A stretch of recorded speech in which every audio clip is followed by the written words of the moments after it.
আসসালামু আলাইকুম এভরিওয়ান। আশা করি সবাই ভালো আছেন, সুস্থ আছেন, যে যেখানেই আছেন না কেন। তো এই প্রচণ্ড গরমে কে কেমন আছেন, কি অবস্থায় আছেন, সবার শারীরিক মানসিক অবস্থা কীরকম আছে আমাকে একটু জানাবেন। আমাদের অবস্থা সত্যি খুব খারাপ, মানে পুরো ফ্যামিলি গরমে খুবই অতিষ্ঠ। তো আজকের এই ব্লগটা হলো গিয়ে একটু চাঁদ রাতের অংশ সহ একদম সারাদিন ঈদের দিন কি করেছি, রাত কি করেছি। তো দেখতেই পেলেন আমি একটু মেহেদি হাতে দিয়েছি, এক হাতে এর ভিতরেই জামাই ফোন দিয়েছে আমি একটা জুতো কিনবো, আমার পছন্দ হচ্ছে না, কনফিউজ, তুমি তাড়াতাড়ি বের হও। তো আমি এক হাতে মেহেদি দিয়েই চলে গেলাম, চিন্তা করলাম একটু রাতের লাইটিংও দেখব। এর আগে বের হয়েছিলাম, কিছু কেনাকাটা করেছিলাম, তারপরে বাসায় গিয়ে একটু শান্তি মতো চিন্তা করেছি হাতে মেহেদি দেব। বাট এক হাতে মেহেদি দেওয়ার পরেই চলে আসলাম বাইরে। তো এই যে আমার জামাই জুতা দেখতেছে, সে কনফিউজড, এই জুতাটা পছন্দ করেছে বাট আমার একদমই পছন্দ হয় নাই। তো আমি আমার পছন্দ মতো একটা বের করলাম, তো এই যে এটা নিয়ে নিলাম। তো তারও খুব পছন্দ হয়েছে, তো বলল যে এর জন্যই দেখছো তোমাকে আমি নিয়ে আসছি। তো কেনাকাটা শেষ, এখন চলে যাব বাসায়। তো যাওয়ার সময় নিয়ে যাব হলো গিয়ে চটপটির ডাল, কারণ হঠাৎ করে দেখি যে আমার শাশুড়ি মা আর আমি যে বাসায় চটপটির ডাল নেই। তো চটপটির ডাল নিয়ে একটা আইসক্রিম খেতে খেতে বাসায় চলে যাব। বাসায় গিয়েও শান্তি নাই, কারণ হঠাৎ করে খাওয়া দাওয়ার পরে আমার জামাই বলতেছে আমি এখন সেমাই খাবো। তো আমি বলছি যে সেমাই তুমি কালকে সকালেই খাবো, আমার শাশুড়ি মা রান্না করবে।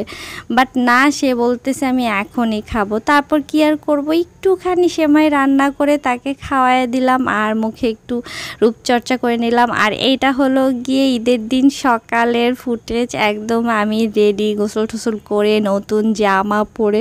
আমার কাছে কেন যেন এই ড্রেসটায় আমাকে পুরো নতুন বউ লাগতেছে, মনে হচ্ছে যে বিয়ের পরের দিন যে সকালবেলা শ্বশুর বাড়িতে যে দিনটা থাকে না, ওইটা ওই যে নতুন মেহমান ঈদের দিন চলেও আসছে। তো আমার জামাই আবার নামাজ পড়ে আসছে, তার সাথে একটু ছবি টবি তুললাম। আর এই খাওয়া দাওয়ার পরে, না খাওয়া দাওয়ার পরে কি, ঈদের দিন তো খাওয়া দাওয়াই করি না বাসায়, খাওয়া দাওয়ার আগেই রান্না বান্নায় হেল্প করে আমার শাশুড়ি মাকে, তারপরে রেডি হতে চলে আসলাম। কারণ হলো কি আজকে দুপুরবেলা আমার ছোট ফুপু শাশুড়ির বাসায় দাওয়াত, তো এর জন্যই রেডি হয়ে যাব তাড়াতাড়ি। তো আমি রেডি হতে কোনো রকম বসেছি, ওই একটুখানি ফুটেজ নিছি, এর ভিতরে আমার জামাই বলতেছে দেরি হয়ে যাবে, কিন্তু আমি কিন্তু তাড়াতাড়ি করতেছি, তুমি তাড়াতাড়ি না করলে কিন্তু পরে আমাকে কিছু বলতে পারবা না। তারপর চিন্তা করলাম ধরো ভিডিও টিডিও করা লাগবে না, একটু ঝপাঝপ রেডি হয়ে আমি জাস্ট 20 মিনিটে এই যেটুক সাজুগুজু করার করে ফেলছি।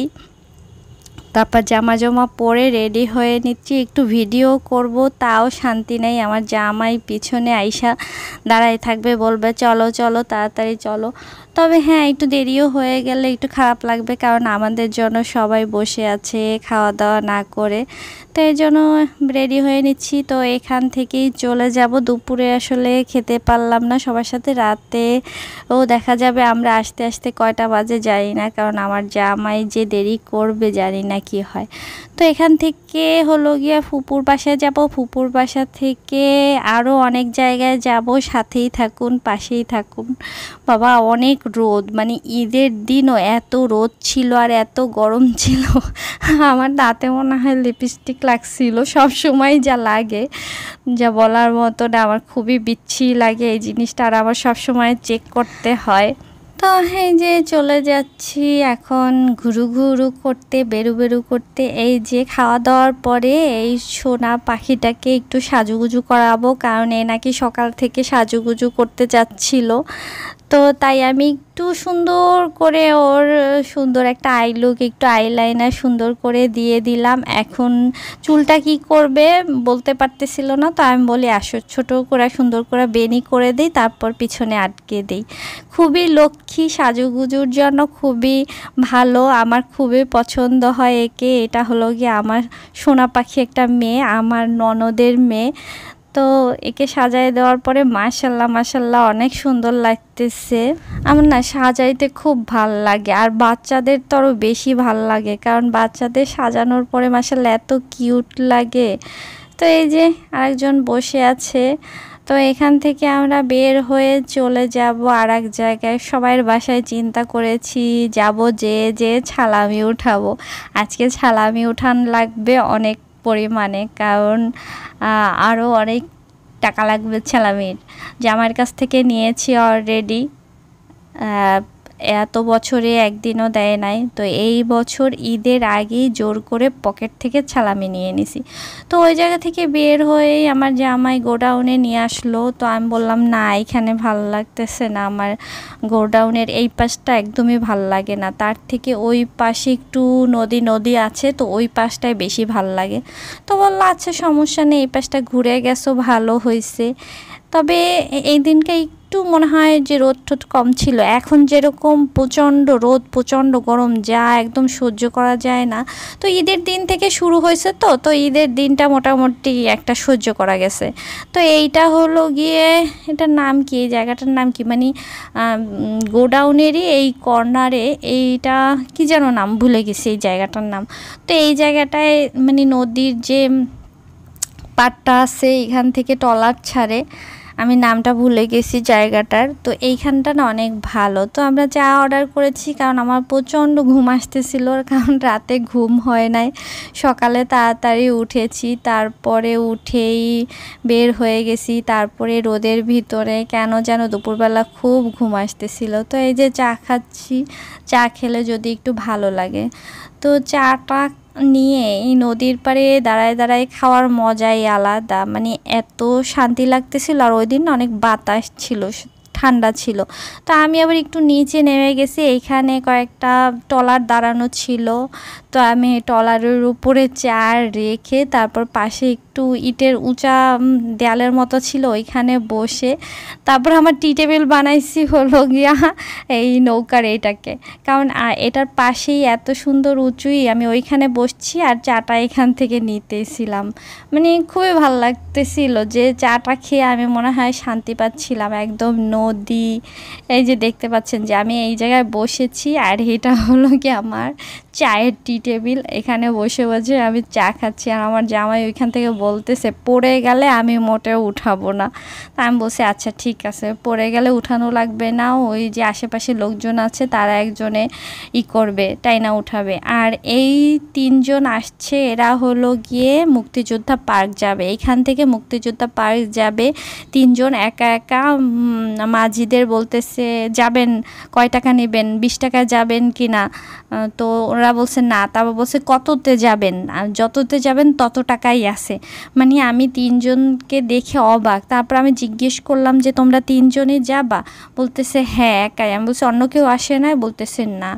মানে খুবই, তারপরে বলল না ট্রলারে যাব না, ওইখান থেকে রিক্সায় যাওয়া যায়, রিক্সায় যাব। আমার সাথে অনেকক্ষণ কথাবার্তা বলে যাওয়ার সময় আবার বলে গেছে যে ওইখান থেকে ওই দিক থেকে রিক্সায় যাওয়া যায়, রিক্সায় যাব, তারা ট্রলারে যাবে না। তো এই যে দুজন একটু হাঁটাহাঁটি করতেছি, হাঁটাহাঁটি করে এখন বের হয়ে যাব এখান থেকে চাটা খাওয়ার পরে। দেখছেন আমার জামাইয়ের জুতাটা কি সুন্দর হয়েছে, বোর চয়েজের জিনিস পরলে এরকমই হয়। তো তারপরে রাস্তায় যেতে যেতে দেখলাম হাওয়াই মিঠাই, তো খুবই ভালো লাগতেছিল আমার জামার সাথে ম্যাচিং করে। খাওয়ার থেকে কালার দুটো এত ভালো লাগছে, মনে হচ্ছে যে পুরো আমার জামার কালার সব কিছু। তো চলে আসলাম আমার মামা শ্বশুরের বাসায়, তার সাথে একটু দেখা করতে ঈদের দিন। তো এই যে আমার পুচকি ননদ, তাকে আমি হাওয়াই মিঠাই দোনোটাই দিয়ে দিলাম। তো তারপরও সে নাকি একটু লজ্জা পাচ্ছে, বলতেছে রাগ করেছো কি না, বা এটা সেটা অনেক কিছু জিজ্ঞেস করতেছিলাম, বাট সে বলতেছে না কিছুই না। তো তারপরে দেখা করে তারপর এখন আমি চলে যাব আমাদের বাসায়। এই যে আমাদের বাসায় চলে এসেছি, আমার টম বেবি পাখি অনেক রাগ করছে আমার সাথে। তো এই যে আমার মা আবার তার জামাইকে দিতেছে, সালামি দিতেছে, আমাকেও সালামি দিছে। আর আমার টম এসে দেখি গরমে খুবই হাঁসফাঁস করতেছে, তো ওকে একটু আদর ঠাদর করে তারপর আমার বোনের মেয়ে আসছিল ওর কাজিনদের নিয়ে, তো ওরাও বাসায় যাবে, আমিও আমার বড় বোনের বাসায় যাব বড় বোনকে দেখতে। তো আমি পিচ্চিটাকে নিয়ে আমরা চলে আসলাম, আর ওরা ওদের কাজিন সহ চলে আসলো। তো এই যে চলে আসছে আমার বড় বোনের বাসায়। তো এখানে এসে অনেক আড্ডা দিতেছি, মজা করতেছি। এখানে সবগুলো একসাথে আছে। তো তারপরে আপু চা দিল, চা খেলাম, গল্প করলাম। তারপরে বাসায় একটা মেহমান নিয়ে চলে আসলাম, সেটা পরে দেখাবো কাকে নিয়ে, পরে একদিন পরিচয় করিয়ে দেব কাকে নিয়ে আসছি। তো আজ এই পর্যন্ত, আল্লাহ হাফেজ।